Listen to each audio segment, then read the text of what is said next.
Admiral Kethvar's massive form towered over the Galactic Council's emergency assembly, his bioelectric claws crackling with barely contained energy. The 9-foot Xerian warrior, who had once led devastating campaigns against human colonies, now stood as their most unexpected defender. "The hegemony fleet will not pass," he declared, his voice reverberating through the crystalline chamber.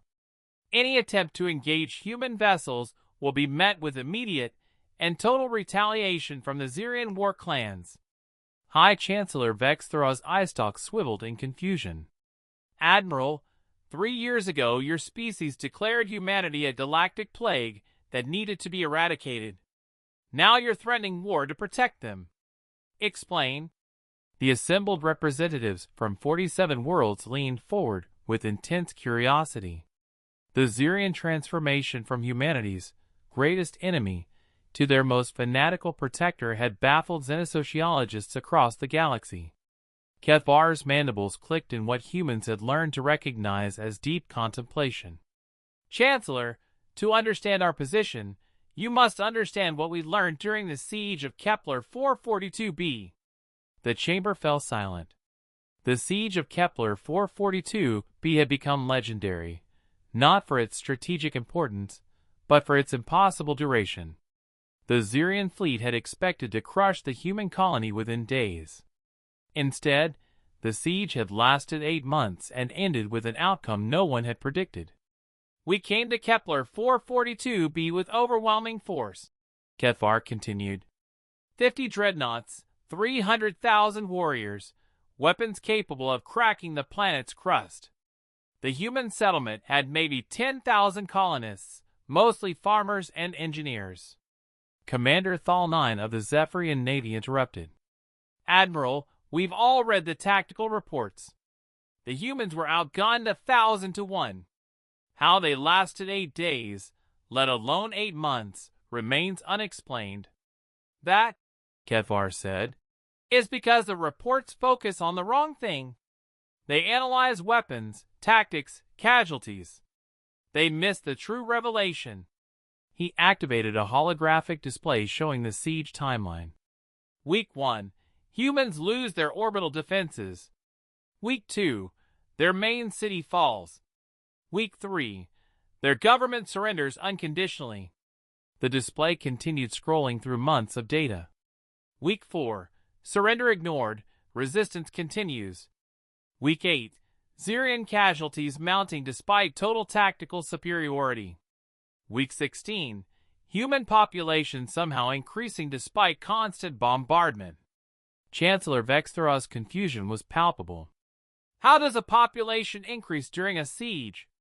"Because," Kethvar's voice carried something that might have been awe, "they weren't just fighting us. They were taking care of each other." The hologram zoomed in on detailed reconnaissance footage. "Look closer at what we recorded.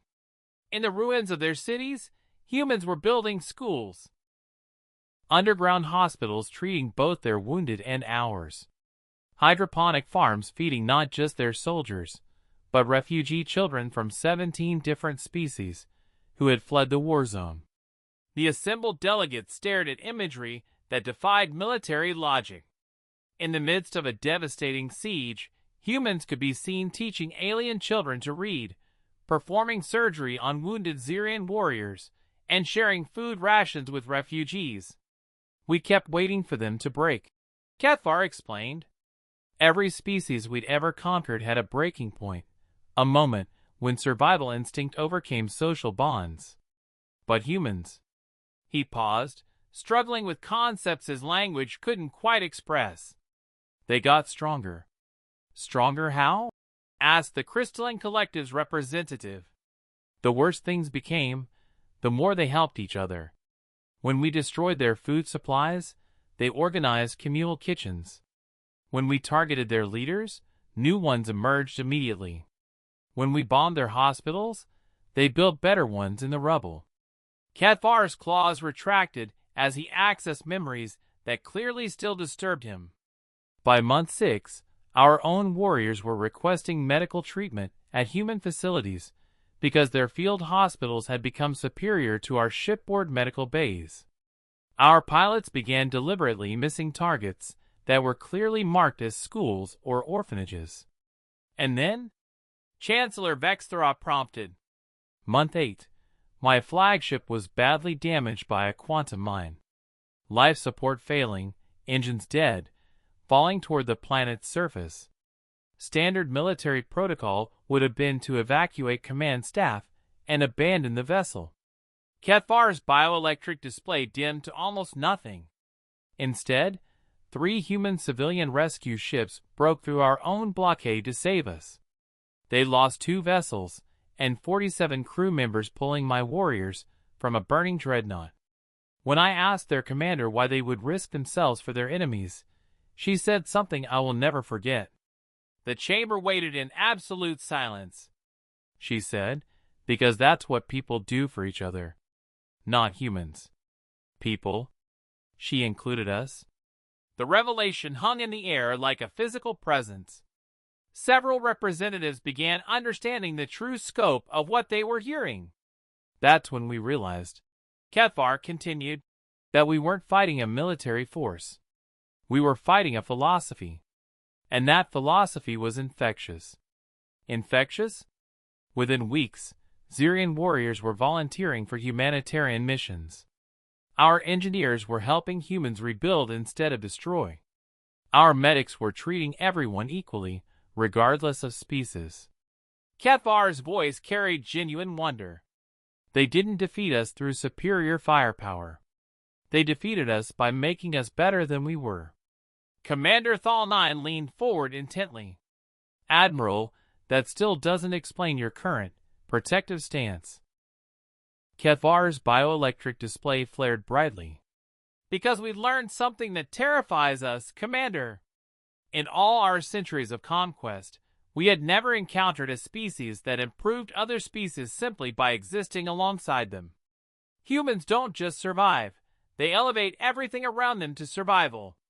He gestured to the assembled council. Look around this chamber. How many of your worlds have adopted human concepts like universal healthcare, democratic representation, or environmental protection since joining the Federation? How many of your species have modified their social structures to be more inclusive? An uncomfortable silence fell as representatives realized the truth of his observation. Humans are not just another species, Kethar concluded. They are a catalyst for evolution, not biological, but ethical. They make other species want to be better versions of themselves. His claws extended fully, crackling with defensive energy.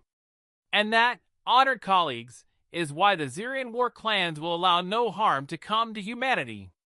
Because in a galaxy full of predators and prey, they alone showed us how to be neither. What are they, then? Chancellor Vexthera asked quietly.